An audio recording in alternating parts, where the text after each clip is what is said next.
सुखदेव जी कहते हैं, परीक्षित, जब भगवान श्री कृष्ण ने गिरिराज गोवर्धन को धारण करके मूसलाधार वर्षा से ब्रज को बचा लिया, तब उनके पास गोलोक से कामधेनु बधाई देने के लिए और स्वर्ग से देवराज इंद्र अपने अपराध को क्षमा करने के लिए आए।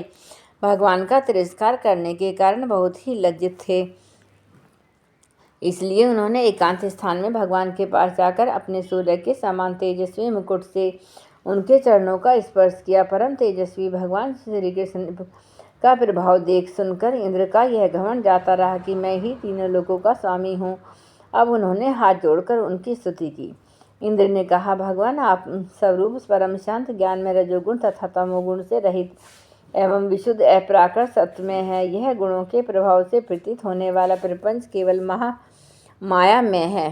परम तेजस्वी भगवान श्री कृष्ण का प्रभाव देख सुनकर इंद्र को बहुत अच्छा लगा। इंद्र ने कहा, भगवान, आप स्वरूप परम शांत, ज्ञान में रजोगुण तथा तमोगुण से रहित विशुद्ध अपराकृत सत्व में है। जब आपका संबंध अज्ञान और उसके कारण प्रतीत होने वाले देह आदि से है ही नहीं, फिर उन देह आदि की प्राप्ति के कारण तथा उन्हीं से होने वाले लोभ क्रोध आदि दोष तो आप में हो ही कैसे सकते हैं। फिर वो इन दोषों का होना तो अज्ञान का लक्षण है। इस प्रकार यद्यपि ज्ञान, अज्ञान और उनसे होने वाले जगत से आपका कोई संबंध नहीं है, फिर भी धर्म की रक्षा और दुष्टों का दमन करने के लिए आप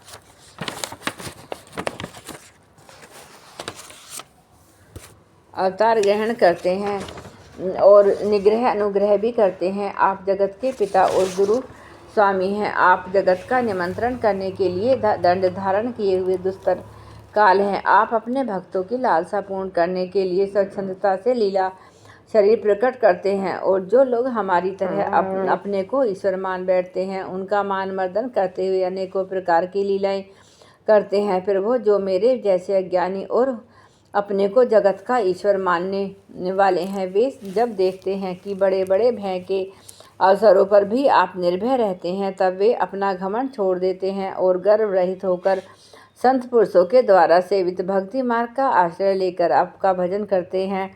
प्रभु, आपकी एक एक चेष्टा दुष्टों के लिए दंड विधान है। प्रभु, मैंने ईश्वर के मत से चूर होकर आपका अपराध किया है, क्योंकि मैं आपकी शक्ति और प्रभाव के संबंध में बिल्कुल अनजान था। परमेश्वर, आप कृपा करके मुझ मूर्ख अपराधी का यह अपराध क्षमा करें और ऐसी कृपा करें कि मुझे फिर कभी ऐसे दुष्ट अज्ञान का शिकार न होना पड़े। स्वयं प्रकाश इंद्रियातीत परमात्मन, आपका यह अवतार इसलिए हुआ है कि जो असुर सेनापति केवल अपना पेट पालने में ही लग रहे हैं और पृथ्वी के लिए बड़ा भारी भार के कारण बन रहे हैं, उनका वध करके उन्हें मोक्ष दिया जाए, और जो आपके चरणों के सेवक हैं, आज्ञाकारी भक्तजन हैं, उनका अभ्युदय हो, उनकी रक्षा हो। भगवान, मैं आपको नमस्कार करता हूँ। आप सर्वांतयामी पुरुषोत्तम तथा सर्वात्मा वासुदेव हैं। आप यदुवंशों के एकमात्र स्वामी, भक्त वत्सल और सबके चित्त को आकर्षित करने वाले हैं। मैं आपको बार बार नमस्कार करता हूँ।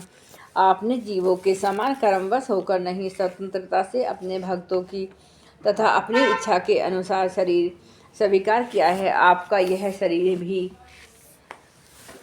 विशुद्ध ज्ञान स्वरूप है। आप कुछ है इसके सबके कारण और सबके आत्मा है। मैं आपको बार बार नमस्कार करता हूँ। भगवान, मेरे अभिमानी का अंत नहीं है। मेरा क्रोध भी बहुत ही तीव्र मेरे वश के बाहर है। जब मैंने देखा कि मेरा यज्ञ तो नष्ट कर दिया गया है, तब मैंने मूसलाधार वर्षा और आंधी के द्वारा सारे ब्रज मंडल को नष्ट कर देना चाहा, परंतु प्रभु, आपने मुझ पर बहुत ही अनुग्रह किया। मेरी चेष्टा व्यर्थ होने से मेरे घमंड की जड़ उखड़ गई।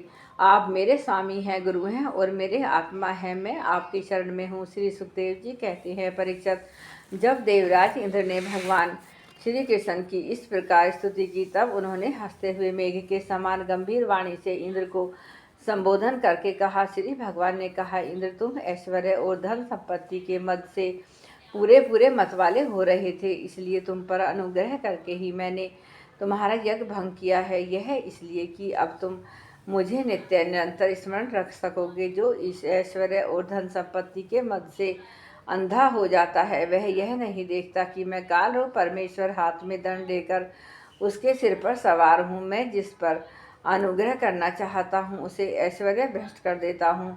इंद्र, तुम्हारा मंगल हो। अब तुम अपनी राजधानी अमरावती में जाओ और मेरी आज्ञा का पालन करो। अब कभी कभी घमंड न करना, नित्य निरंतर मेरी संधि का, मेरे संयोग का अनुभव करते रहना और अपने अधिकार के अनुसार उचित रीति से मर्यादा का पालन करना। परीक्षित, भगवान इस प्रकार आज्ञा दे ही रहे थे कि मनस्विनी कामधेनु ने अपनी संतानों के साथ गोप वेशधारी परमेश्वर श्री कृष्ण की वंदना की और उनको संबोधित करके कहा। कामधेनु ने कहा, सच्चिदानंद स्वरूप श्री कृष्ण, आप महायोगी योगेश्वर है, आप स्वयं शिव विश्व है, विश्व के परम कारण है, अच्युत्य है, असंपूर्ण विश्व के स्वामी। आपको अपने रक्षक के रूप में प्राप्त कर हम सनाथ हो गई हैं। आप जगत के स्वामी हैं, परंतु हमारे तो परम पूजनीय आराध्य देव ही हैं। प्रभु, इंद्र त्रिलोकी के इंद्र हुआ करे, परंतु हमारे इंद्र तो आप ही हैं। अतः आप ही गो ब्राह्मण, देवता और साधु जनों की रक्षा के लिए हमारे इंद्र बन जाइए। हम गोएं ब्रह्मा जी की प्रेरणा से आपको अपना इंद्र मानकर अभिषेक करेंगी। विश्वमात्मा, आपने पृथ्वी का भार उतारने के लिए अवतार धारण किया है। श्री सुखदेव जी कहते हैं, परीक्षित, भगवान श्री कृष्ण से ऐसा कहकर कामधेनु ने अपने दूध से और देवताओं की प्रेरणा से देवराज इंद्र ने ऐरावत की सूंड के द्वारा लाए हुए आकाश गंगा के जल से देव ऋषियों के साथ यदुनाथ श्री कृष्ण का अभिषेक किया और उन्हीं गोविंद नाम से संबोधित किया। समय वहाँ नारद, तुमरु और गंधर्व, विद्याधर, सिद्ध और आचारण पहले से ही आ गए थे। वे समस्त संसार के पाप ताप को मिटा देने वाले भगवान के लोक मलापह यश का गान करने लगे और अप्सराएं आनंद से भरकर नृत्य करने लगी। मुख्य देवता भगवान की स्तुति करके उन पर नंदन वन के दिव्य पुष्पों की वर्षा करने लगे। तीनों लोकों में परमानंद की बाढ़ आ गई और गो के स्तनों से आप ही आप इतना दूध गिरा कि पृथ्वी गीली हो गई। नदियों में विविध रसों की बाढ़ आ गई, वृक्षों से मधुधारा बहने लगी। बिना जोते बोए पृथ्वी में उनके प्रकार की औषधियाँ अन्न पैदा हो गए। पर्वतों में छिपे हुए मणि माणिक्य स्वयं ही बाहर निकल आए।